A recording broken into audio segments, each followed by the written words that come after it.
Hello বন্ধুরা, আশা করি সবাই ভালো আছো। তো আজকে অফিস থেকে যাওয়ার পথে দেখছিলাম একজন দাদা বাইকটা ঠেলে নিয়ে যাচ্ছিল। তো যাই হোক, দাদাকে তো অবশ্যই হেল্প করতে হবে। চলো হেল্প করা যাক। কি হয়েছে? চলো, সামনে গ্যারেজ আছে, ঠেলে দিচ্ছি, উঠে যাও। সামনে গ্যারেজ আছে, চলুন ওই পর্যন্ত ঠেলে দিচ্ছি। আমার বাইকের পেছনে বসে উঠবে হবে।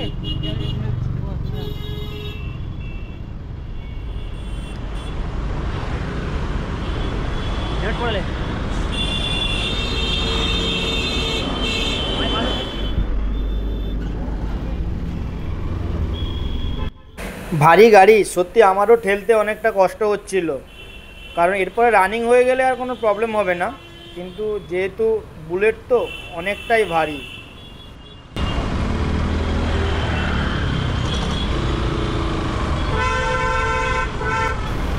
এটা ছিল যশোর রোড, যেটা এয়ারপোর্ট থেকে বারাসাত যাওয়ার রাস্তা। এটা সেই রাস্তা ছিল।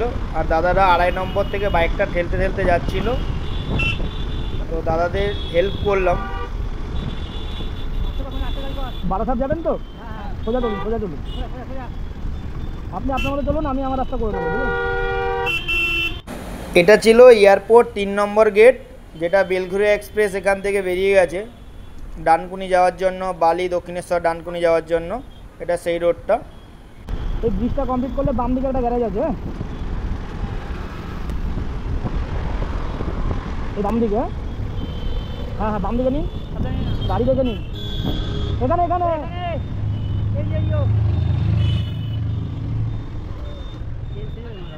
তেল শেষ হলে তাহলে তো আছে, স্টার্ট না নিচ্ছে না। তেলের প্রবলেমে তাহলে তো পেট্রোল পাম্প সামনে আছে, তাহলে ফেলে দিচ্ছি। কিসের মনে হয় সেলফ নিচ্ছে?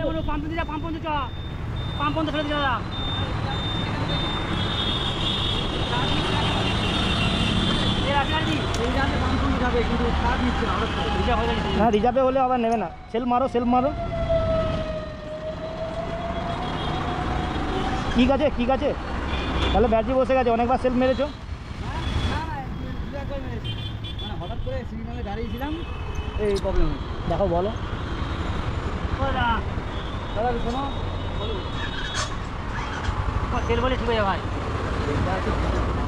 গ্যারেজের মেকানিক দাদাটা আসতে দেরি করছিল, তাই দাঁড়িয়ে থাকছিলাম। তো আমি মনে করলাম যে দেখি, আমি একবার গাড়িটা দেখি কি হয়েছে, তেল শেষ না ব্যাটারির প্রবলেম। ঠিক নেই না, তেল লো দেখাচ্ছে। তো তেল তো রিজার্ভে চলছে, সেটা না।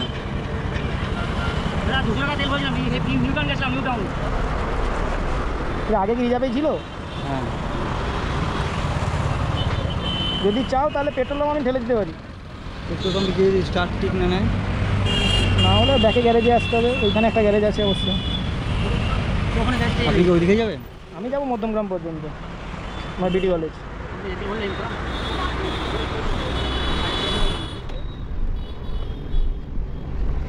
ওখান থেকে বেরিয়ে পড়লাম পেট্রোল পাম্পের উদ্দেশ্যে।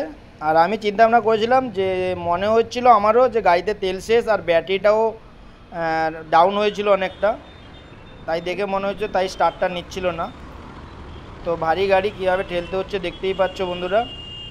আর একটা জিনিস তারপরে ভেবেছিলাম যে, তেল ভরার পরে যদি কোনো কারণে ব্যাটারির প্রবলেমে যদি গাড়ি স্টার্ট না নেয়, তাহলে গিয়ারে ফেলে গাড়িটাকে স্টার্ট দেওয়াবো। কারণ আমার এরকম প্রবলেম অনেকবারই হয়েছে।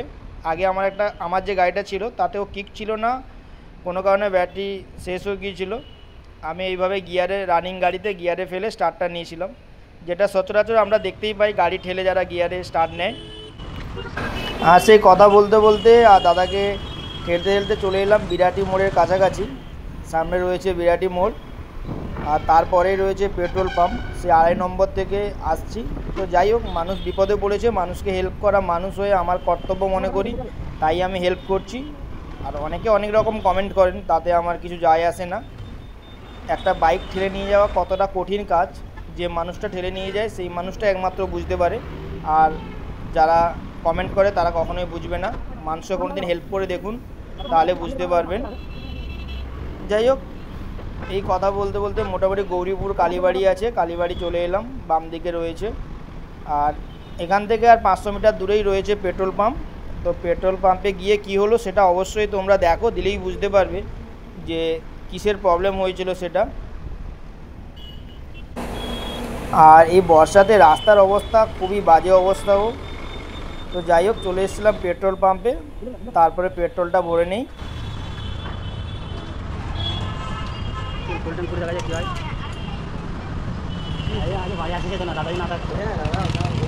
এখন স্টার্ট মেরো না, আগে তেল ভরো, নাহলে সেলফ তো বসে যাবে। যাওয়ার সময় রিজার্ভ করছিল মনে হয়, গাড়ি কখনো রিজার্ভ থাকলে সবসময়ের জন্য রিজার্ভে গাড়ি না চালানোই যেত। রাখি না রিজার্ভ, ফুল টাইম করে চালাই। এরা কি বললো আছে চ বিজন যাবো, এখন গাড়ি আমার রিজার্ভ হয়েছে, ঠিক আছে হয়ে যায় মাঝে মাঝে।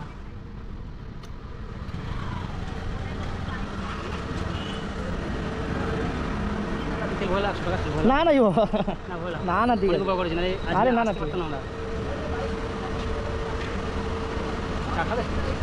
পরে কোথাও চা খাচ্ছি, আগে দেখো গাড়ি স্টার্ট হয় না, চা খাওয়াটা ব্যাপার না কেন।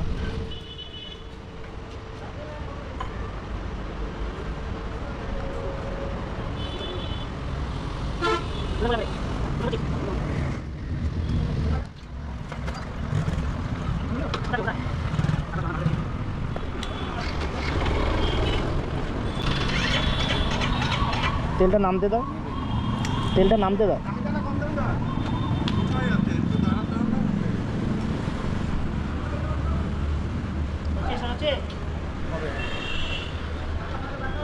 কারণ তোমার তেলের সিগন্যালটাই লো দেখাচ্ছিল তোমার। এইটা এখন উঠে গেছে, এবার চলে গেছে। চাবিটা অফ করে রাখো, এবার চলে গেছে, চাবিটা অফ করে রাখো।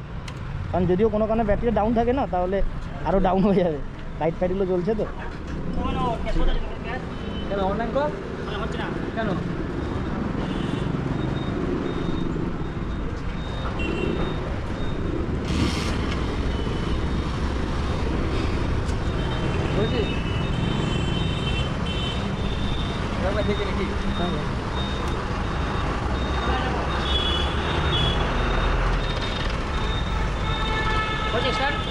হচ্ছে না, তুমি একটা কাজ করো, রানিংয়ে চলো, গিয়ারে মারবে। যখন স্পিডে থাকবে তখন গাড়িটা গিয়ারে মারবে। তা ব্যাটারিও বসে গেছে।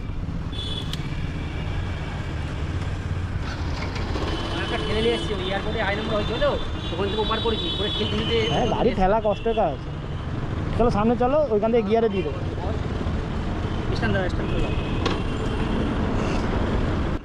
শেষ পর্যন্ত বুঝতে পারলাম যে গাড়িতে তেলও শেষ ছিল, আর সেলফও এতবার মেরেছে যে ব্যাটারি বসে গেছে, সেই কারণে স্টার্ট নিচ্ছে না। তাই গিয়ারে ফেলে এখন স্টার্ট নিতে হবে, সেই ব্যবস্থাটাই করছি। সাকসেস তো অবশ্যই হতে হবে। মারো মারো তাহলে, গিয়ারে গিয়ারে দাও, চলো চলো চলো সামনে চলো। আরে ওই ব্যাটারিও বসে গেছে, বুঝতে পারলে তো। যাই হোক, গাড়িটা স্টার্ট হয়েছে, এটা দেখেই সত্যি খুব ভালো লাগছে যে হেল্প করাটা আমার সাকসেস হয়েছে। তাই আমি বুঝতে পেরেছি, ওই জন্য ব্যাটারি সেলফ মারতে বসে গেছে। আর বিয়ের পিছনে গাড়ি তো, যদি 12 ভোল্টের নিচে থাকে সেলফ নেবে না, এরকম অনেক দেখেছি আমি। এই কারণে আমি গিয়ারে ফেললাম না, কারণ তেলও তো শেষ হতে পারে। গিয়ারে মারলে কী হবে বলতো, ফিরে ফিরে ভেঙে যাওয়ার চান্স থাকে। লাস্ট মুহূর্তে আর কি করার নেই তো, এই জন্য এক দুবার ঠিক আছে, বারবার মারলে কি সিনিয়রগুলো ভেঙে যাবে। বিটি কলেজের এই দোকানটায় আমি চা খাই, তো দাদাদের সঙ্গে এখানটায় চা খাবো বলে চলে এলাম। আর যারা নতুন তাদেরকে অবশ্যই বলবো, অবশ্যই সাবস্ক্রাইব করুন, সাপোর্ট করুন, পাশে থাকুন। আর যাদের অবশ্যই ভালো লাগলো কমেন্ট করবেন। আশা করি ভুল কমেন্ট করবেন না আর ভুল ব্যাখ্যা করবেন না। মানুষের পাশে থাকার চেষ্টা করেছি, এর বেশি কিছু নয়। আপনিও চাইলে একটা মানুষকে এইভাবে হেল্প করতে পারেন, মানুষ মাত্রই বিপদ আসতে পারে। যাই হোক, এই দোকানটায় আমি চা খেয়েছিলাম, দাদারাও চা খেয়েছে। তো এবার আমি চলে যাব।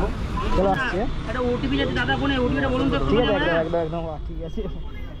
দাদার নাম্বারটা কি আছে বলুন, আমার দাদার নাম্বারটা। দাদা চলে যাচ্ছে, ঠিক আসছে, সাবধানে যাও। দাদারা সত্যিই ভালো, দাদাদের সঙ্গে চা খেয়ে সময় কাটালাম। তারপরে আমি যাচ্ছি আমার রুমে। আর যারা নতুন ভিডিও দেখছো অবশ্যই কমেন্ট করো আর অবশ্যই সাপোর্ট করো। কথা হচ্ছে পরের ভিডিওতে। সবাই ভালো থাকবেন, সুস্থ থাকবেন।